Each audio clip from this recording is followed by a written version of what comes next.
Hello everyone. स्वागत है आप सभी का आपके अपने YouTube channel current affairs by Ravi पर। और आज के इस लेक्चर में हम डिस्कस करेंगे 10,000 जीके क्वेश्चन सीरीज का पार्ट नंबर 8, जिसमें हम टॉप 50 एमसीक्यूज को डिस्कस करेंगे विद एक्सप्लेनेशन। ये पूरी सीरीज काफी इंपॉर्टेंट होगी आपके सभी एग्जाम के पॉइंट ऑफ व्यू से, तो उसको एंड तक जरूर देखेगा। और जितने भी आपके इंपॉर्टेंट क्वेश्चंस हैं, जो आपकी पीवाईक्यूज है, वो सभी हमने यहाँ पे कवर किए हुए हैं। अब इस पूरे बैच के फीचर्स क्या क्या है वो हम डिस्कस कर लेते हैं। तो देखिए, ये आपका 10,000 जीके जीएस का एमसीक्यू बैच, जो कि कम्प्लीटली रवि सर के नोट्स यहाँ पर है। इसमें आपका जीके जीएस का पूरा सिलेबस कवर होगा, सारे पीवाईक्यूज यहाँ पे कवर होंगे। साथ ही में जीके जीएस को कैसे आप करंट अफेयर से रिलेट कर सकते हो वो भी हम यहाँ पर समझेंगे। और आपके एग्जाम में 95% से ज्यादा क्वेश्चंस आपको इन्हीं नोट्स और इन्हीं वीडियोस से देखने के लिए मिल जाएंगे। अब आप लोगों के लिए दो फीचर्स है। पहला तो ये, अगर आपको वीडियोस फ्री में देखनी है तो इसके लिए आपको जो हमारा चैनल है दैट इज रवि स्टडी जी के, आपको वहां पर विजिट करना है। अगर आपको वीडियोस के साथ साथ इस पूरे लेक्चर्स की, इन सभी वीडियोस की पीडीएफ एंड नोट्स चाहिए, साथ ही में अनलिमिटेड टेस्ट चाहिए, बिना किसी एडवर्टाइजमेंट के आप वीडियो को वन गो में देखना चाहते हो, और साथ ही में आप रिकॉर्डेड वीडियोस को देखना चाहते हो, तो इन सभी के लिए आपको हमारा जो पेड बैच है दैट इज 10,000 क्वेश्चंस का जो पेड बैच है, आपको वहां पर ज्वाइन होना है, जिसमें आपको डेली क्लासेस मिलेंगी विद डिटेल एक्सप्लेनेशन। सभी सब्जेक्ट्स आपके कवर होंगे, एग्जाम ओरिएंटेड पूरा कंटेंट होगा, सभी पीवाईक्यूज, मोस्ट रिपीटेड क्वेश्चंस यहाँ पे कवर होंगे। पूरा कंटेंट आपका बायलिंगुअल फॉर्मेट में रहेगा, और जो लेवल है क्वेश्चंस का, वो बेसिक से लेके हाई लेवल के सभी क्वेश्चंस को डिस्कस किया जाएगा। और इन सभी फीचर्स को अनलॉक करने के लिए हमारा जो मोबाइल ऐप है that is Ravi study app, आपको उसको विजिट करना है। अब शुरू करते हैं लेक्चर को एंड डिस्कस करते हैं आज का हमारा फर्स्ट क्वेश्चन।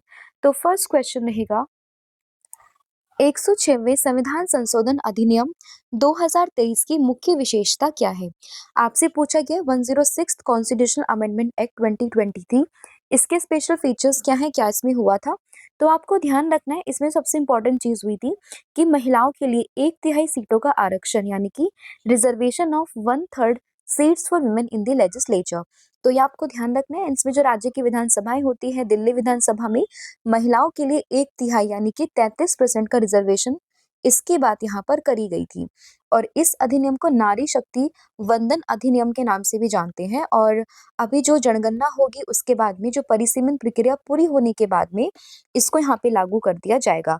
बट प्रोविजन यहाँ पे दे दिया गया है 1/3 reservation for the women's in the legislature. तो ये आपको इसमें ध्यान रखना, इंपॉर्टेंट क्वेश्चंस है। और आपको ये भी ध्यान रखना है कि जो आपके अमेंडमेंट्स है, यानी कि 100 से आगे 106 तक, क्योंकि अभी तक हमारे संविधान में 106 संविधान संशोधन हुए हैं, तो उसके पर्सपेक्टिव से अगर हम बात करें तो आपको 100 से लेकर 106 तक के सभी संविधान संशोधन को जो है क्रम वाइज याद रखना है, ठीक है। और उसी में सबसे लेटेस्ट वाला जो है वो है 106, जिसमें महिलाओं के लिए 1/3 सीटों का रिजर्वेशन है, किस चीज में, लेजिस्लेचर में। नेक्स्ट आपका क्वेश्चन रहेगा यहाँ पे, डॉबिनियर ने 3 समान तत्वों के अपने समूह को क्या नाम दिया था। यानी यानी कि जो डॉबिनियर्स था, उसने जो 3 सिमिलर्स एलिमेंट थे उनके ग्रुप को क्या नाम दिया था।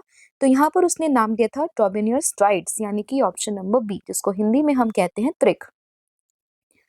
तो जब हमारी जो पीरियोडिक टेबल है, जब उसको मतलब अरेंज करने की बात हुई थी, तब काफी डिफरेंट डिफरेंट साइंटिस्ट ने अपना अपना योगदान दिया। जैसे कि बात करें, न्यूलैंड्स का ऑक्टेव हो गया, डॉबिनियर्स का ट्राइड हो गया, मेंडलीव्स हो गए। तो इन सब ने अपने अपने तरीके से कैसे आप एलिमेंट्स को अरेंज कर सकते हो, उन सब चीजों का डिस्कशन किया था। उसी में सबसे पहले जो यहाँ पे अगर हम बात करें नाम आता है, वो आता है किसका, डोमिनियर का, जहाँ पे उसने 3 एलिमेंट्स को लिया जो कि समान थे, मतलब किसी न किसी प्रॉपर्टी में वो समान थे, और उनको उनने अरेंज किया था। तो इसी को ही कहा जाता है डॉबिनियर्स का ट्राइड। तो ऑप्शन नंबर जो बी है वो आपको उसमें ध्यान रखना है, ठीक है। नेक्स्ट आपका क्वेश्चन यहाँ पे रहेगा, सभी पंचायत संस्थाओं में पदों का कितना भाग महिलाओं के लिए आरक्षित होता है। तो जैसे कि अभी हमने कुछ टाइम पहले डिस्कस किया फर्स्ट क्वेश्चन में कि लेजिस्लेचर में भी 1/3 हिस्सा वुमेन्स के लिए रिजर्व हो चुका है, वैसे ही पंचायत की बात करें तो वहां पर भी महिलाओं के लिए 33% यानी कि 1/3 हिस्सा यहाँ पे रिजर्व हो चुका है विमेन्स के लिए। तो ऑप्शन नंबर जो डी है वो आपको ध्यान रखना है। बाकी मैं कई बार डिस्कस कर चुकी हूँ कि जो पंचायत थे वो कौन से संविधान संशोधन के द्वारा आए थे। बात करें 73वां संविधान संशोधन था जिसके द्वारा ये आए थे। उसके अलावा 1/3 सीट यहाँ पे आरक्षित है, ठीक है। और इसके अलावा ये अनुच्छेद कौन सा है, तो अनुच्छेद 243 डी, यानी कि 243 जो कि सभी स्तरों पर यानी कि भारतीय संविधान का अनुच्छेद 243D ये पंचायत के सभी स्तरों पर महिलाओं के लिए 1/3 सीटों के आरक्षण की बात यहाँ पे करता है। ठीक है, तो ये भी ध्यान रखना है। नेक्स्ट आपका क्वेश्चन रहेगा यहाँ पे अनुच्छेद 279 ए, ठीक है, ये किस संवैधानिक निकाय से संबंधित है? तो 279 ए की बात करें, इसका संबंध है किससे? जीएसटी से, यानी कि goods and service tax council, यानी कि ऑप्शन नंबर जो ए है वो आपको उसमें ध्यान रखना है। ठीक है, ये भी रिसेंट 101st अमेंडमेंट था जिसके द्वारा ये जो जीएसटी था ये आया था। ठीक है, तो इसका भी आपको एक तो अमेंडमेंट ध्यान रखना है और ये कौन से आर्टिकल में है? तो 279 ए जिसका संबंध है किस चीज से? जीएसटी काउंसिल से। ठीक है, तो ये आपको ध्यान रखना है। इसमें एक संवैधानिक बॉडी है। संवैधानिक बॉडी का मतलब ये है कि इसका मेंशन हमारे संविधान में आपको देखने के लिए मिल जाएगा। ठीक है, और संविधान संशोधन कौन सा है? 101st। नेक्स्ट आपका क्वेश्चन यहाँ पे होगा भारतीय संग्रहालय अधिनियम ये किस वर्ष में पारित किया गया था? तो भारतीय संग्रहालय अधिनियम की बात करें तो इसको यहाँ पे पारित किया गया था साल 1910 में, यानी कि ऑप्शन नंबर जो बी है वो यहाँ पे आपका करेक्ट हो जाएगा। तो साल 1910 में जो भारतीय संग्रहालय अधिनियम है इसको यहाँ पे पारित किया गया था।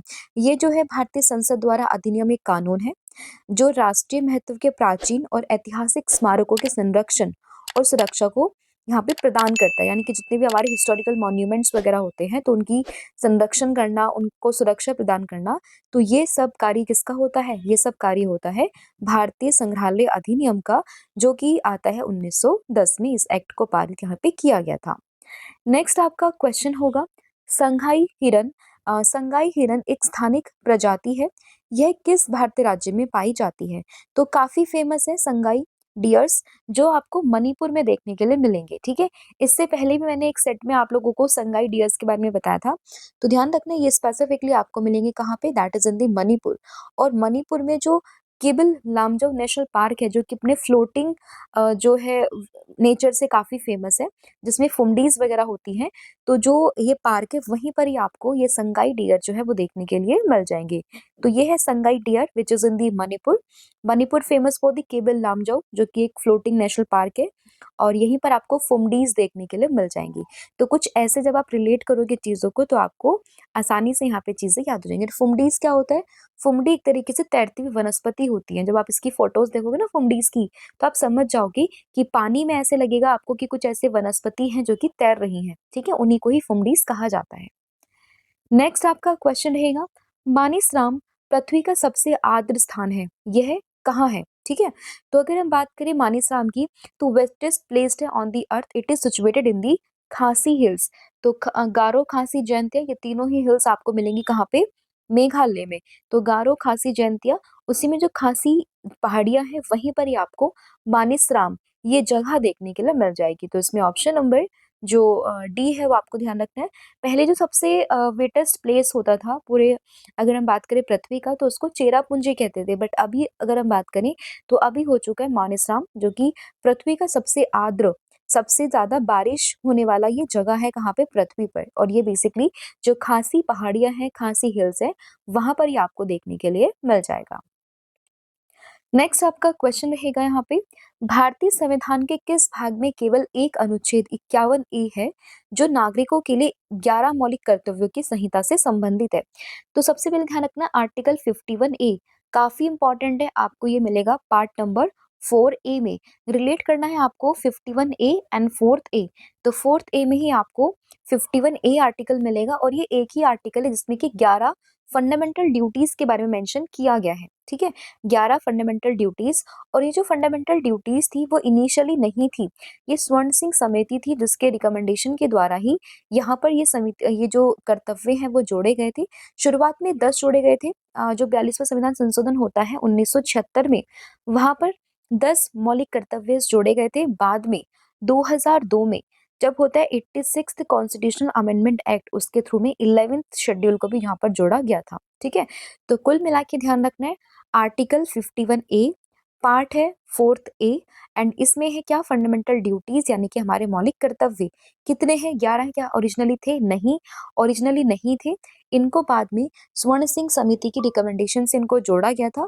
शुरुआत में 10 जोड़ी गई थी, लेकिन बाद में 2002 में 86वां संविधान संशोधन होता है जिसके बाद में 11वीं अनुसूची भी यहाँ पे 11वां जो मौलिक कर्तव्य है वो भी यहाँ पे जोड़ा गया था। ठीक है, नेक्स्ट आपका क्वेश्चन होगा नवरोज त्योहार ये किस धार्मिक समुदाय से जुड़ा हुआ है? तो नवरोज फेस्टिवल की बात करें तो ये आपको देखने के लिए मिलेगा कौन से रिलीजन से, कौन से धार्मिक समुदाय के लोग इसको मनाते हैं। तो ये मनाते हैं पारसी लोग, यानी कि ऑप्शन नंबर जो सी है वो आपको ध्यान रखना है। पारसी का काफी फेमस त्योहार है दैट इज नवरोज फेस्टिवल। ठीक है, जिसको नौरोज या फिर नौरीज के नाम से भी जानते हैं, और मुख्य रूप से ये पारसी धार्मिक समुदाय से जुड़ा हुआ है, जो कि उनके नववर्ष का संकेत है। जैसे कि हमारा अलग नववर्ष होता है, मराठियों का अलग होता है, तमिलनाडु में अलग समय पे नववर्ष मनाते हैं, वैसे बात करें अगर हम नवरोज, तो ये जो पारसी समुदाय के लोग हैं ये अपना नववर्ष जो है नवरोज के रूप में यहाँ पे मनाते हैं। ठीक है, तो ये भी आपको उसमें ध्यान रखना है। नेक्स्ट आपका यहाँ पे क्वेश्चन होगा 1876 में भारत की राष्ट्रीय आय का पहला अनुमान ये किसने तैयार किया था? तो भारतीय आय का पहला राष्ट्रीय जो अनुमान था वो यहाँ पे अनुमानित किया था किसने? दादा भाई नौरोजी ने, यानी कि ऑप्शन नंबर जो ए है वो आपको उसमें ध्यान रखना है, और इन्हीं को ही हम grand old man of India के नाम से भी जानते हैं। तो दादाजी हैं तो ग्रैंड ओल्ड मैन, ठीक है, तो दादाजी भाई नौरोजी, तो इन्हीं को ही हम grand old man of India के नाम से जानते थे। और 1876 में जो भारत की राष्ट्रीय आय का पहला अनुमान था वो भी इन्होंने ही तैयार किया था। ठीक है, तो ये भी आपको उसमें ध्यान रखना है। नेक्स्ट आपका क्वेश्चन यहाँ पे रहेगा निम्नलिखित में से कौन सी नदी अमरकंटक पहाड़िया से निकलती है? तो अमरकंटक की पहाड़ियों से जो नदी निकलती है उसमें से नाम आएगा कौन सा? दैट इज यहाँ पे नर्मदा। तो ऑप्शन में तो नर्मदा है, बट नर्मदा सोन ये दोनों ही आपके अमरकंटक वाला जो रीजन है वहां से इनका उद्गम स्थल होता है, बट ऑप्शन में सोन नहीं है, वहां पर सिर्फ नर्मदा है। तो आपको ऑप्शन नंबर जो सी है वो ध्यान रखना है, दैट इज नर्मदा। ठीक है, नेक्स्ट आपका क्वेश्चन रहेगा मृदा अपरदन पर्यावरण के लिए प्रमुख खतरों में से एक है, निम्न में से कौन मृदा अपरदन को रोकने में मदद कर सकता है? यानी कि अगर हम बात करें सोयल इरोजन को प्रिवेंट करना है तो उसके लिए आप क्या करोगे? तो उसके लिए आपको करनी है काउंटर या फिर काउंटर प्लगिंग, यानी कि समुच्च जुताई, जिसमें क्या होता है हम समझ लेते हैं। तो यहाँ पे क्या होगा कि मृदा अपरदन को रोकने के लिए कई सारे तरीके हैं। अगर हम बात करें, आप वन रोपण भी कर सकते हो, आप पट्टीदार खेती भी कर सकते हो, आप मल्चिंग भी कर सकते हो। ठीक है, इसके अलावा काफी सारे तरीके होते हैं, लेकिन आउट ऑफ दीज ऑप्शन आप क्या करोगे? आप यहाँ पे करोगे समोच्च जुताई, यानी कि काउंटर प्लगिंग। तो इससे आप क्या कर सकते हो, यहाँ पे जो ये मृदा अपरदन या फिर सॉइल इरोजन वाली कंडीशन इसको काफी हद तक आप यहाँ पर रोक सकते हो। ठीक है, तो ये आपने इसमें ध्यान रखना है। एंड समोच्च जुताई में क्या होता है, तो खेत के ढाल के विपरीत समोच्च जुताई पर जो खेती करने से पानी के बहाव को रोका जा सकता है, और जो मिट्टी का कटाव इससे कम होता है, तो जाहिर सी बात है यहाँ पे जो सॉइल इरोजन है वो यहाँ पर रुक जाता है। तो इसी को कहते हैं हम यहाँ पे मृदा अपरदन रोकने का एक प्रमुख एक यहाँ पे कारण आप कह सकते हो। ठीक है, नेक्स्ट आपका यहाँ पे क्वेश्चन होगा प्रसिद्ध हाजी अली दरगाह ये निम्न में से किस शहर में स्थित है? तो हाजी अली दरगाह की बात करें तो ये आपको मुंबई शहर में देखने के लिए मिलेगी, यानी कि ऑप्शन नंबर जो सी है वो आपको ध्यान रखना है।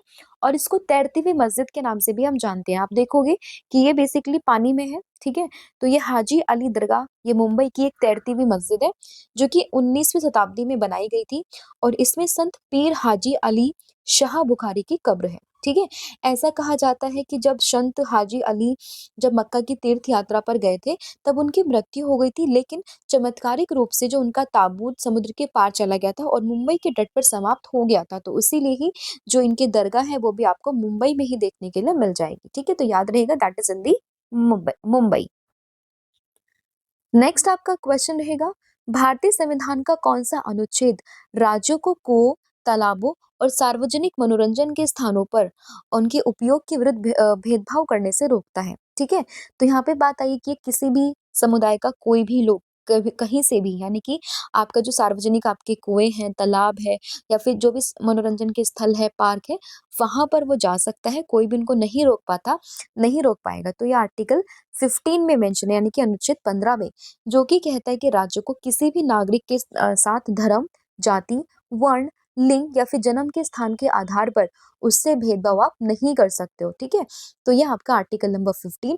और स्पेसिफिकली अगर हम बात करें आर्टिकल 15 का जो सेकंड क्लोज है, उसमें मेंशन है कि जो विशेष रूप से जो दुकान है, सार्वजनिक रेस्टोरेंट है, होटल्स है, सार्वजनिक मनोरंजन के जो स्थान है, साथ ही में कुआं, तालाब, स्नान घाट, सड़क, सार्वजनिक उपयोग के जो भी स्थान है, वहां पर भी आप किसी भी व्यक्ति को उसके जाति, धर्म, वर्ण, लिंग या फिर जन्म के स्थान के आधार पर उसको वहां जाने से आप रोक नहीं सकते हो।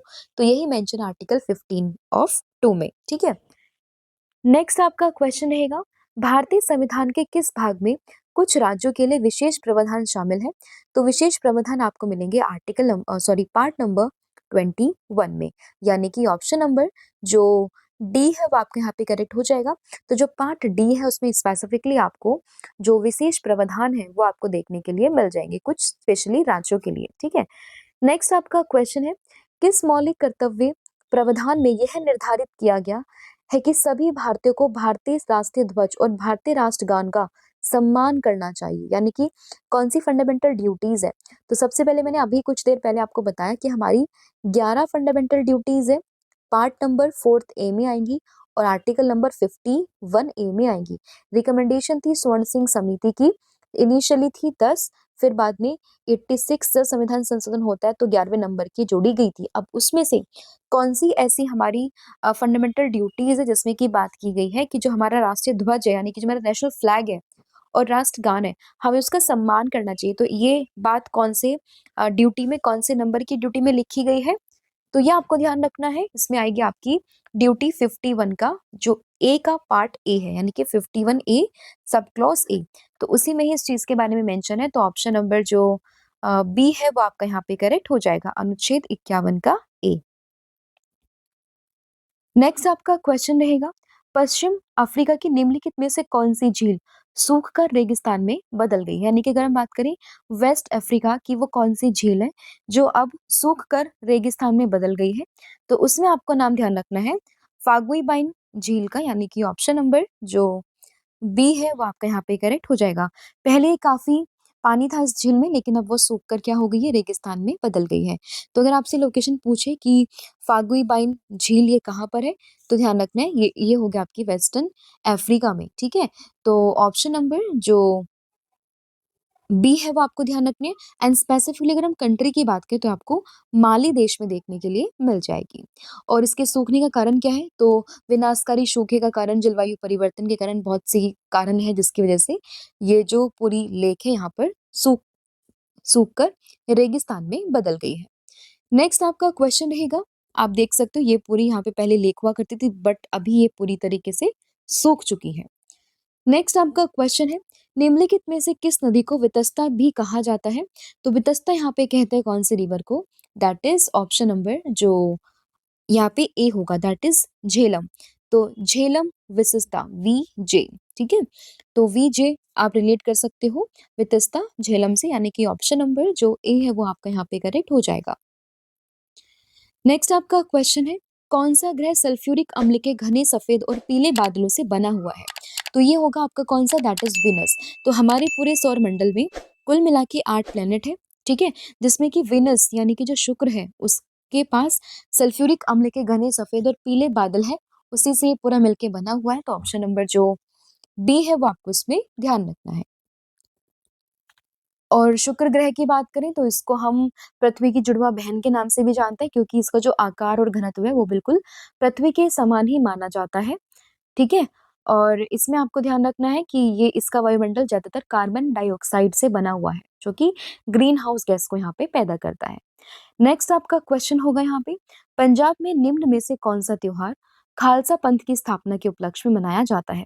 तो खालसा पंथ के उपलक्ष्य में जो त्योहार मनाते हैं वो होगा यहाँ पे बैसाखी त्योहार, यानी कि ऑप्शन नंबर बी, ठीक है। और बैसाखी से आपको रिलेट करना है, हमने जलियांवाला बाग को डिस्कस किया था 13 अप्रैल 1919 में, कैसे वहां पे जनरल डायर ने पूरा वहां पे गोलियां बरसाई थी, ठीक है। तो वैसे आप रिलेट करना है 13 अप्रैल 1919 में कौन सा दिन था, बैसाखी का दिन था, ठीक है। तो उसमें भी आपने ऑप्शन नंबर जो बी है वो आपको ध्यान रखना है। एंड बैसाखी स्पेसिफिकली जो पंजाब, हरियाणा, चंडीगढ़ यहाँ के जो लोग हैं वो बेसिकली इस त्योहार को मनाते हैं। और ये सिखों के लिए एक वसंत ऋतु में फसल कटाई का त्योहार भी माना जाता है। ठीक है। नेक्स्ट आपका क्वेश्चन यहाँ पर रहेगा, निम्न में से किस राजवंश ने विजयनगर साम्राज्य की स्थापना करी थी? तो विजयनगर साम्राज्य की स्थापना करी थी किसने? संगम डायनेस्टी ने। ठीक है, तो संगम डायनेस्टी के ही दो भाई थे, हरिहर एंड बुक्का। तो उन दोनों ने ही मिलकर यहाँ पे विजयनगर साम्राज्य की स्थापना करी थी। तो ऑप्शन नंबर जो ए है वो आपको ध्यान रखना है। एंड अगर आपसे ईयर पूछे तो ईयर भी इंपॉर्टेंट है, 1336। तो 1336 में संगम डायनेस्टी के दो भाई थे, दैट इज यहाँ पे एक थे हरिहर और बुक्का। इन दोनों ने मिलकर तुंगभद्रा नदी के किनारे दक्षिणी तट पर उन्होंने विजयनगर शहर की स्थापना यहाँ पर करी थी। नेक्स्ट आपका क्वेश्चन होगा, निम्न में से कौन सी विशेषता भारतीय संविधान की विशेषता नहीं है? ठीक है, which of the following is not a features of constitution of India? तो इसमें आप देखोगे कि यूनिवर्सल अडल्ट फ्रेंचाइजी डेफिनेटली हम वोट कर सकते हैं, तो ये तो हमारे पास है। कठोरता और लचीलेपन का मिश्रण डेफिनेटली ये भी है, ना तो बहुत ज्यादा रिजिड है हमारा संविधान, ना बहुत ही ज्यादा फ्लेक्सिबल है। फिर है इंडिपेंडेंट जुडिशरी, हाँ हमारी जुडिशरी इंडिपेंडेंट है। फिर बात करें ड्यूअल सिटीजनशिप, ये नहीं है हमारे पास, एकल नागरिकता का प्रावधान है, ना कि दोहरी नागरिकता का। तो ऑप्शन नंबर जो डी है वो आपको इसमें ध्यान रखना है। नेक्स्ट आपका क्वेश्चन यहाँ पे रहेगा, निम्न में से किस भारतीय राज्य में हड़प्पा कालीन शहर नहीं पाए गए हैं? तो हड़प्पा कालीन सभ्यता सबसे पुरानी सभ्यता हमारे देश की मानी जाती है। तो उसी में बात करें तो जो ये पूरा प्रोविंस था हड़प्पा वाला, तो ये आपको यहाँ वाले रीजन में देखने के लिए मिल जाएगा। ठीक है, इसमें आप देखोगे गुजरात में आपको साइट्स मिलेंगी लाइक लोथल, काफी फेमस एक बंदरगाह था। राजस्थान में आपको मिलेंगी साइट्स, हरियाणा में भी आपको मिलेंगी लाइक जैसे आपका वो राखी गढ़ी है, ये सब आपको हरियाणा में मिलेंगी। बट अगर हम बात करें उत्तराखंड में कोई भी हड़प्पा कालीन की जो साइट्स है वो हमें देखने के लिए नहीं मिली है। तो इसलिए इसमें ऑप्शन नंबर जो ए है वो आपको ध्यान रखना है। कई बार क्वेश्चन जो है ना वो एलिमिनेशन से भी होता है। ठीक है, ऐसा नहीं कि आपको हर क्वेश्चन पता ही होना चाहिए, कई बार आप क्या कर सकते हो, एलिमिनेशन टेक्निक्स का इस्तेमाल करके भी क्वेश्चन को यहाँ पे हल कर सकते हो। ठीक है, नेक्स्ट आपका क्वेश्चन यहाँ पे रहेगा, 1857 की क्रांति मई में भारत की किस छावनी से शुरू हुई थी? तो किस छावनी से शुरू होती है? तो ये होती है मेरठ छावनी से, यानी कि ऑप्शन नंबर, तो मेरठ से ही शुरू होती है। डेट की अगर हम बात करें तो 10 मई 1857, यानी कि 10 मई 1857 में ये मेरठ छावनी से शुरू होती है। ठीक है, तो ये भी आपको ध्यान रखना है और मंगल पांडे को आपको इससे रिलेट करना है। ठीक है, और जो इसका इमीडिएट रीजन था, मुख्य कारण था, वो था कि जो चर्बी वाले कारतूस का इस्तेमाल करने से इन लोगों ने, जो मेरठ छावनी के या फिर जो लोग थे आर्मी वाले, उन्होंने मना कर दिया था, जिसके बाद में वहाँ पे काफी सारा हंगामा हुआ एंड देन यहाँ पे जो है ये क्रांति की शुरुआत होती है। नेक्स्ट आपका क्वेश्चन था यहाँ पे, दैट राष्ट्रमंडल खेलों में स्वर्ण पदक जीतने वाले पहले भारतीय कौन थे? तो पहले भारतीय कौन थे? तो ये हो जाएंगे यहाँ पे मिल्खा सिंह, यानी कि ऑप्शन नंबर ए। तो कॉमनवेल्थ गेम्स में गोल्ड मेडल जीतने वाले पहले पर्सन थे यहाँ पे मिल्खा सिंह, जिन्होंने कि 1958 में व्यक्तिगत स्पर्धा में यहाँ पे एथलेटिक्स में स्वर्ण पदक को जीता था। तो ऑप्शन नंबर जो ए है वो आपको ध्यान रखना, और उनको फ्लाइंग सिख के नाम से भी हम लोग जानते हैं, और 1959 में इनको पद्मश्री से भी सम्मानित किया गया था। नेक्स्ट आपका क्वेश्चन होगा, लेकिन उससे पहले एक छोटी सी इन्फॉर्मेशन आप लोगों के लिए, कि अगर आपको हमारी कोई भी ई बुक या फिर पीडीएफ को परचेज करना है तो उसके लिए हमारी जो वेबसाइट है दैट इज www.ravibookspedia.com, आपको इसको विजिट करना है। इसके अलावा कोई भी बुक अगर आपको हमारी प्रिंटेड फॉर्मेट में चाहिए तो उसके लिए आपको विजिट करना है www.raviditipublication.com पर। साथ ही में जो हमारा मोबाइल एप्लीकेशन है that is Ravi study app, तो आपको इसको भी इंस्टॉल करना है। डेली करंट अफेयर्स के लिए आपको फॉलो करना है current affairs by Ravi channel को। साथ ही में जो भी क्लासेस हमारी रवि स्टडी जीके पर और करंट अफेयर बाय रवि पर होती है, तो उन सभी को इंग्लिश फॉर्मेट में देखने के लिए आपको विजिट करना है रवि अदिति क्लासेस को। ठीक है, अब शुरू करते हैं नेक्स्ट क्वेश्चन से, that is Sundarban biosphere reserve ये किस भारतीय राज्य में स्थित है? तो सुंदरबन बायोस्फीयर रिजर्व की बात करें तो ये आपको वेस्ट बंगाल, यानी कि पश्चिम बंगाल में देखने के लिए मिल जाएगा, यानी कि ऑप्शन नंबर जो ए है वो करेक्ट होगा। और ये जो सुंदरबन बायोस्फीयर रिजर्व है, यहाँ पर आपको ये जो गंगा, ब्रह्मपुत्र और मेघना नदियों के डेल्टा पर स्थित है ये पूरा रिजर्व। ठीक है, और ये अपने मैंग्रोव वन्स के लिए काफी फेमस है। तो इसमें ऑप्शन नंबर जो ए है वो ध्यान रखना है, और ये दुनिया का सबसे बड़ा मुहाना वन क्षेत्र है। ठीक है, तो उसमें ऑप्शन नंबर जो ए है वो आपको इसमें ध्यान रखना है। नेक्स्ट आपका क्वेश्चन रहेगा, यूनानी लेखकों ने किसे एग्रमस या फिर जेड्रोमस ये कहा था? तो ये कहा था धनानंद को, यानी कि ऑप्शन नंबर जो डी है वो यहाँ पे करेक्ट होगा। तो धनानंद को ही जो यूनानी लेखक थे उन्होंने इसको एग्रमस और जेड्रमस ये कहा था, ठीक है। और धनानंद की बात करें, नंद वंश का अंतिम शासक था और भारतीय स्रोतों में भी इसका उल्लेख मिलता है जो कि बताता है कि वे उस समय के सबसे शक्तिशाली शासकों में से एक थे, ठीक है। तो धनानंद का नाम आपको ध्यान रखना है, नंद वंश का अंतिम शासक। नेक्स्ट आपका क्वेश्चन होगा, निम्न में से किस तत्व की खोज मेंडलीव के समय में नहीं हुई थी। तो मेंडलीव्स की बात करें, पीरियोडिक टेबल को बनाने में काफी योगदान था इनका, ठीक है। जब ये पीरियोडिक टेबल को डिस्कवर करे थे तो कुछ जगह पर इन्होंने खाली छोड़ दी थी, ठीक है। तो किस तत्व की खोज मेंडलीव से नहीं हुई थी इनमें से अगर हम बात करें तो इसमें नाम आएगा यहाँ पे किसका, that is radon and polonium का, ठीक है। तो ऑप्शन नंबर सी। तो रेडॉन और पोलिनियम इनकी डिस्कवरी जो है मेंडलीव के समय पे नहीं हुई थी, तो इसीलिए ये उनके जो मेंडलीव की जो पूरी आवर्त सारणी थी उसमें मेंशन नहीं था। इसकी खोज तो बहुत बाद में रेडॉन की और पोलोनियम की खोज तो बहुत बाद में हुई थी। लाइक रेडॉन की बात करें तो ये 1900 के टाइम पे हुई थी by the Friedrich Ernst Dorn. And polonium की खोज करी थी मैडम क्यूरी और उनके जो हस्बैंड थे दैट इज पियरे क्यूरी, उन लोगों ने मिलकर इसकी खोज करी थी, ठीक है। तो ये आपको ध्यान रखना है, रेडॉन एंड पोलोनियम। नेक्स्ट आपका क्वेश्चन रहेगा, पित्त नली अवरुद्ध होने पर व्यक्ति में किस विटामिन की कमी होने की संभावनाएं सबसे अधिक होती है।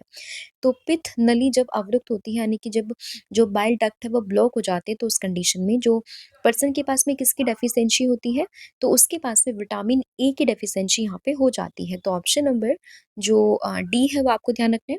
हमारे पास दो तरीके के विटामिन की कैटेगरी होती है, एक तो वो जो पानी में घुलनशील होते हैं और एक वो जो वसा में घुलनशील होते हैं, ठीक है। तो इसमें विटामिन ए की बात करें तो विटामिन ए जो कि वसा में घुल सकता है, तो 4 ऐसे हमारे विटामिन्स हैं जो कि वसा में घुल सकते हैं, जिसमें कि विटामिन ए, डी, ई, के, ठीक है, ये आएँगे। और इसमें विटामिन ए की कमी की अधिक संभावना है क्योंकि यह वसा में घुलनशील होता है और इसी के ही यहाँ पे अगर हम बात करें कमी होने से व्यक्ति की जो पित्त नली है उसको यहाँ पे ब्लॉक होने के चांसेस काफ़ी ज़्यादा हो सकते हैं, ठीक है। तो इसमें ऑप्शन नंबर जो डी है वो यहाँ पे करेक्ट हो जाएगा। नेक्स्ट आपका क्वेश्चन है, किसी परिपथ में यानी कि किसी भी अगर हम बात करें सर्किट में प्रतिरोध को परिवर्तित करने के लिए आमतौर पर ये किस घटक का उपयोग किया जाता है। तो परिपथ में प्रतिरोध की मतलब इसको परिवर्तित करने के लिए यहाँ पे आमतौर पर जो रियोस्टेट है इसका इस्तेमाल यहाँ पे किया जाता है। तो इसमें ऑप्शन नंबर सी आपको ध्यान रखना है। साइंस के क्वेश्चंस कई बार जो नॉन साइंस बैकग्राउंड के स्टूडेंट्स होंगे उनको काफी डिफिकल्ट पड़ेंगे, बट आपको ध्यान रखना है कि अगर कोई भी सर्किट होता है हमारा, जैसे आपने स्विच लगाया, ठीक है, ये आपका बल्ब है सपोज और आपने यहाँ पे रेजिस्टेंस यहाँ पे लगा दिया, तो ये आगे जो ये पूरा सर्किट है वो कंप्लीट नहीं होता, फिर ये बल्ब नहीं जलेगा, ठीक है। तो आप सिंपल से ऐसे समझ लो, ठीक है। तो अगर हम बात करें कि किसी भी सर्किट में अगर आपको जो रेजिस्टेंस है उसको वेरी करवाना है तो उसके लिए बेसिकली आपको रियोस्टेट का इस्तेमाल करना पड़ेगा, ठीक है। तो उसको एक अवरोध यहाँ पे बनता है, तो ऑप्शन नंबर जो सी है वो आपको इसमें ध्यान रखना है। नेक्स्ट है, हड़प्पा की मोहरों में आमतौर पर किस जानवर या फिर पक्षी का चित्रण किया जाता था। तो जब भी आप कोई भी सील्स देखोगे, कोई भी मोहर देखोगे हड़प्पन सिविलाइजेशन की, तो उसमें आपने हर किसी में मतलब मोस्टली आप देखोगे यूनिकॉर्न को, ठीक है। तो उनके जो भी सील्स हुआ करते थे, जो भी हड़प्पन सील्स होती थी उन सभी पे आपको यूनिकॉर्न देखने के लिए मिलेगा। तो ऑप्शन नंबर जो बी है वो आपको इसमें करेक्टली ध्यान रखना है। एंड हड़प्पा की बात करें सबसे पुरानी सभ्यता में से एक है, ठीक है, काफी पुरानी सभ्यता है और मोस्टली जो यूनिकॉर्न वाली मोहरें हैं उनका उपयोग वो लोग जो व्यापार और जो प्रशासनिक उद्देश्यों के पर्पज से वो लोग करते थे। नेक्स्ट आपका क्वेश्चन होगा, एरिथियन सागर का पेरिप्लस ये निम्न में से किस काल में लिखा गया था। तो the Periplus of the Erythraean Sea it was written in which century. तो ये लिखा गया है फर्स्ट सेंचुरी एडी में, यानी कि ऑप्शन नंबर जो डी है वो यहाँ पे करेक्ट हो जाएगा। तो फर्स्ट सेंचुरी एडी में एरिथियन सी, the Periplus of the Erythraean सी, इसको यहाँ पे लिखा गया था।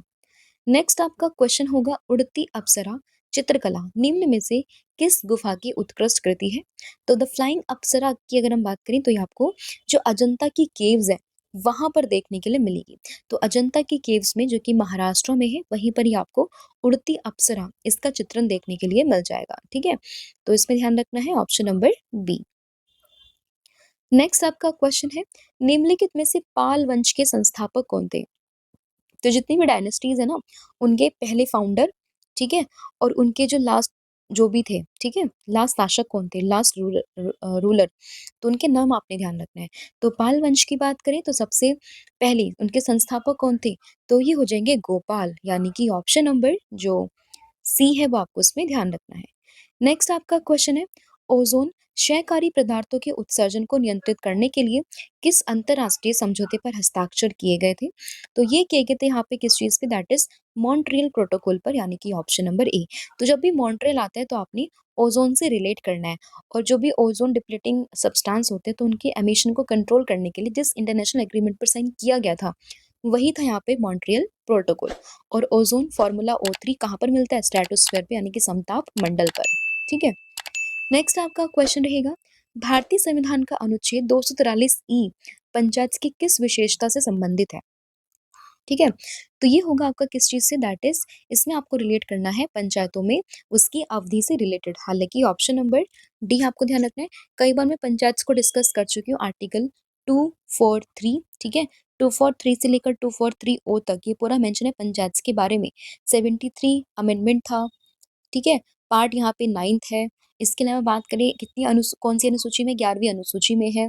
सब्जेक्ट 29 है, ठीक है। सबसे पहले नागौर जो जिला था राजस्थान का वहां पर ये आया था। और इसमें जो आर्टिकल 243 ई है, ई से आपको ध्यान रखना है ड्यूरेशन, ड्यूरेशन से ई थोड़ा रिलेट करना है आपको, ड्यूरेशन ऑफ दी पंचायत, यानी कि पंचायत की अवधि। नेक्स्ट क्वेश्चन होगा यहाँ पे कि भारतीय संविधान का कौन सा अनुच्छेद सूचना के अधिकार, यानी कि राइट टू इंफॉर्मेशन को भाषण और अभिव्यक्ति की स्वतंत्रता के मौलिक अधिकार से जोड़ता है? तो यहाँ पे आर्टिकल 19 ए का फर्स्ट, यानी कि ऑप्शन नंबर जो बी है वो यहाँ पे करेक्ट हो जाएगा। तो 19 फर्स्ट का ए जो कि बात करता है सूचना के अधिकार को भाषण और अभिव्यक्ति की स्वतंत्रता के मौलिक अधिकार से जोड़ना, ठीक है। तो इसमें ऑप्शन नंबर जो बी है वो यहाँ पे करेक्ट हो जाएगा। नेक्स्ट है, भारतीय संविधान के निम्न अनुच्छेदों में से किसको सामान्यतः न्यायिक समीक्षा, यानी कि जुडिशियल रिव्यू के संवैधानिक आधार के रूप में उत्कृत किया गया है? ठीक है, तो न्यायिक समीक्षा जुडिशियल रिव्यू ये आपको रिलेट करना है आर्टिकल नंबर 13 से, यानी कि ऑप्शन नंबर जो डी है वो आपको उसमें ध्यान रखना है। न्यायिक समीक्षा हमने लिया कहाँ से? यूएसए के संविधान से हमने इसको लिया है, ठीक है, तो ये भी आपको उसमें ध्यान रखना है। नेक्स्ट आपका क्वेश्चन यहाँ पे रहेगा, भारत के नियंत्रक एवं महालेखा परीक्षक, यानी कि CAG, controller and auditor general of India, इसका कार्यकाल ये कितना होता है? तो इसका कार्यकाल या तो 6 वर्ष का या फिर 65 वर्ष की आयु तक, तो जो भी पहले हो, ठीक है। तो ऑप्शन नंबर सी आपको ध्यान रखना है। और आपने मुझे कमेंट करके ये बताना है कि एट प्रेजेंट में जो कैग है हमारे, यानी कि कंट्रोलर एंड ऑडिटर जनरल, ये कौन है? तो इसका आंसर भी आपने मुझे कमेंट करके बताना है। तो ऑप्शन नंबर जो सी है वो यहाँ पे आपका करेक्ट हो जाएगा। नेक्स्ट आपका क्वेश्चन है, संविधान का कौन सा अनुच्छेद लोकसभा में अनुसूचित जातियों और अनुसूचित जनजातियों के लिए सीटों के आरक्षण की बात यहाँ पर करता है? तो SC एंड ST इन दोनों के ही रिजर्वेशन को लेकर लोकसभा में कहाँ पर मेंशन है? तो इसका मेंशन आपको मिलेगा आर्टिकल नंबर 330 में। तो 330 से लेकर 342 तक ये पूरा जो स्पेशल बैकवर्ड क्लासेस होती है उन सभी को लेकर यहाँ पे पूरे आर्टिकल्स हैं। तो इसी में लोकसभा को लेकर जो आर्टिकल्स है for the seats in the schedule caste and schedule tribes, तो ये आपको आर्टिकल 330 में देखने के लिए मिल जाएगा। तो ऑप्शन नंबर जो डी है वो आपको उसमें ध्यान रखना है। नेक्स्ट है, भारतीय संविधान के किस अनुच्छेद के अंतर्गत उच्च न्यायालय रिट जारी करके अपने मूल अधिकार क्षेत्र का प्रयोग कर सकता है? तो यहाँ पे उच्च न्यायालय लिखा हुआ है, यानी कि हाई कोर्ट्स लिखा है। अगर सुप्रीम कोर्ट होता तो आर्टिकल 32 होता, बट हाई कोर्ट लिखा है तो आर्टिकल 226 होगा। तो इसलिए ऑप्शन नंबर जो सी है वो आपको उसमें ध्यान रखना है। और 5 प्रकार के रेट्स होते हैं, कई बार मैं डिस्कस कर चुकी हूँ इस चीज़ के बारे में भी, तो ये भी ध्यान रखना है। नेक्स्ट आपका क्वेश्चन है, वर्ष 1853 में, वर्ष 1853 में भारत के किस राज्य में पहली रेलगाड़ी चलाई गई थी? तो देश की पहली रेलगाड़ी 1853 में मुंबई से थाने के बीच में, यानी कि महाराष्ट्र में चलाई गई थी। तो ऑप्शन नंबर जो डी है वो आपको ध्यान रखना है। तारीख थी 16 अप्रैल 1853, तो डेट इंपॉर्टेंट है, ध्यान रखना है। 16 अप्रैल 1853 भारत की पहली यात्री रेलगाड़ी मुंबई के बोरीबंदर से थाने, मुंबई से बोरीबंदर थाने के बीच में महाराष्ट्र में चलाई गई थी। नेक्स्ट आपका क्वेश्चन है, और 34 किलोमीटर इसकी पूरी दूरी थी, तो वो भी ध्यान रखना है। और उस टाइम पे जो गवर्नर जनरल थे वो थे लॉर्ड डलहौसी। फिर है, निम्न में से किस खनिज को भारत में भूरा सोना के नाम से भी जानते हैं? तो ब्राउन गोल्ड के नाम से किसको जानते हैं? ये जानते हैं लिग्नाइट को, यानी कि ऑप्शन नंबर जो डी है वो आपको ध्यान रखना है। तो लिग्नाइट को बोरा हीरा, ठीक है, यानी कि ब्राउन गोल्ड के नाम से भी हम लोग जानते हैं। तो ऑप्शन नंबर जो डी है वो आपको ध्यान रखना है। नेक्स्ट वन है, कृषि के विकास के लिए मोहम्मद तुगलक के द्वारा खोले गए नए विभाग का नाम क्या था? तो मोहम्मद बिन तुगलक, जिसको पागल सुल्तान के नाम से भी जानते थे, इन्होंने दीवाने कोही इस नए डिपार्टमेंट की स्थापना यहाँ पर करी थी। ठीक है, तो दीवान ए कोही आपको ध्यान रखना है किस चीज के लिए था? कृषि के विकास के लिए। किसने खोला था? मोहम्मद बिन तुगलक ने, जिसको पा- पागल सुल्तान के नाम से भी जानते थे। नेक्स्ट क्वेश्चन है यहाँ पे, ईमेल हेडर के फील्ड जिसमें सीसी का लिखा होता है, उसमें सीसी का पूर्ण रूप क्या होता है? तो सीसी का मतलब होता है कार्बन कॉपी, यानी कि ऑप्शन नंबर जो बी है वो आपको ध्यान रखना है। इसमें एक सीसी होता है, एक बी सीसी होता है। तो सीसी मतलब कार्बन कॉपी, बी सीसी मतलब ब्लाइंड कार्बन कॉपी। ठीक है, तो दोनों आपको ध्यान रखना है, CC and B CC. Next question है, एमएस वर्ल्ड 2010 में दस्तावेज को बंद करने के लिए निम्नलिखित में से किस कीबोर्ड शॉर्टकट का उपयोग किया जाता है? तो इस कंडीशन में हम लोग इस्तेमाल करते हैं कंट्रोल प्लस डब्ल्यू का, यानी कि ऑप्शन नंबर सी। अगर आपके पास कंप्यूटर, लैपटॉप वगैरह कुछ है तो आप इसको ट्राई भी कर सकते हो कंट्रोल डब्ल्यू का इस्तेमाल करके। अगर नहीं है तो आपको बस ये की शॉर्ट्स की जो की शॉर्ट्स हैं उनको ध्यान रखना है, कि कंट्रोल प्लस डब्ल्यू। नेक्स्ट है, भारत सरकार के द्वारा राष्ट्रीय ग्रामीण स्वास्थ्य मिशन यानी कि NRHM ये कब शुरू किया गया था? तो इसकी शुरुआत होती है साल 2005 में एंड डेट थी 12 अप्रैल। तो 12 अप्रैल 2005 में राष्ट्रीय ग्रामीण स्वास्थ्य मिशन इसकी शुरुआत यहाँ पर करी गई थी। तो ऑप्शन नंबर जो सी है वो आपको इसमें ध्यान रखना है। ठीक है, नेक्स्ट आपका क्वेश्चन हैगा, निम्न में से कौन सी परियोजना राजस्थान के रेगिस्तानी क्षेत्रों में सिंचाई प्रदान करने के लिए डिजाइन की गई थी? तो ये थी यहाँ पे इंदिरा गांधी केनाल, जो कि स्पेसिफिकली राजस्थान का जो डेजर्ट एरिया है उसमें इरिगेशन को प्रोवाइड करने के लिए यहाँ पे की गई थी। तो ऑप्शन नंबर जो ए है वो आपको इसमें ध्यान रखना है, यानी कि इंदिरा गांधी कैनाल। नेक्स्ट आपका क्वेश्चन होगा, भारत के संविधान का कौन सा अनुच्छेद राष्ट्रपति को संसद के दोनों सदनों की संयुक्त बैठक को बुलाने की शक्ति प्रदान करता है? तो बैठक को बुलाने की शक्ति होती है राष्ट्रपति के पास में, लेकिन उसको हेड कौन करता है? उसको हेड करते हैं लोकसभा के स्पीकर। ठीक है, और आर्टिकल है 108, यानी कि ऑप्शन नंबर सी। तो आर्टिकल 108 में दोनों सदनों की संयुक्त बैठक को बुलाने का प्रावधान है। इसको बुलाते हैं कौन? राष्ट्रपति, बट इसकी अध्यक्षता करते हैं लोकसभा के अध्यक्ष। और उनकी उपस्थिति में उनकी अनुपस्थिति में होते हैं लोकसभा के उपाध्यक्ष। अगर वो भी ना हो तो राज्यसभा के जो उपाध्यक्ष है उनके द्वारा इसकी यहाँ पे जो है अध्यक्षता करी जाती है। नेक्स्ट आपका क्वेश्चन होगा यहाँ पे, भारत के संविधान में राज्यसभा के सदस्यों के चुनाव का प्रावधान ये किस देश के संविधान से लिया गया है? तो राज्यसभा का जो इलेक्शंस होता है, राज्यसभा के मेंबर्स का जो इलेक्शंस होता है उसका प्रावधान हमने लिया है कहाँ से? ये लिया है बेसिकली दक्षिण अफ्रीका, यानी कि साउथ अफ्रीका के संविधान से, यानी कि ऑप्शन नंबर जो ए है वो आपको उसमें ध्यान रखना है। ठीक है, हमने अलग अलग देशों से अलग अलग प्रोविजंस लिए, जिसमें कि अगर हम बात करें राज्यसभा के जो सदस्यों का प्रावधान है वो हमने लिया है कहाँ से? दक्षिण अफ्रीका से। तो ये था आपका आज का पूरा कंटेंट, 50 क्वेश्चंस हमने यहाँ पे डिस्कस किया। एक चीज आपको यहाँ पर ये ध्यान रखनी है, यहाँ पे मैंने आपको एमएस वर्ड में बताया। ठीक है, एमएस वर्ड में जब आपको ये बंद करना है पूरा दस्तावेज, उसको बंद करने के लिए आपको इस शॉर्टकट का इस्तेमाल करना है। बाकी अलग अलग जगह से अलग अलग चीजों को बंद करने के लिए डिफरेंट डिफरेंट शॉर्टकट्स होते हैं, तो आपको वो बाद में मैं आगे फर्दर डिस्कस करूंगी, बट अभी आपने एमएस वर्ड के कॉन्टेक्स्ट में इस की को ध्यान रखना है। ठीक है, अब टेस्ट के कुछ क्वेश्चन है जो आपने मुझे कमेंट करके बताने हैं। फर्स्ट क्वेश्चन है यहाँ पे कि सुंदरबन बायोस्फीयर रिजर्व ये कहाँ पर है? तो इसका आंसर आपने बताना है। सेकंड वन है कि उड़ती अप्सरा ये किस गुफा की उत्कृष्ट कृति है? एंड थर्ड वन है कि किस अनुच्छेद के अंतर्गत उच्च न्यायालय रिट जारी करके अपने मूल अधिकारी क्षेत्र का प्रयोग करता है? ठीक है, और कितनी प्रकार के रिट्स होते हैं, क्या क्या उनके नाम है, तो वो भी आपने एक बार मेंशन कर देना है।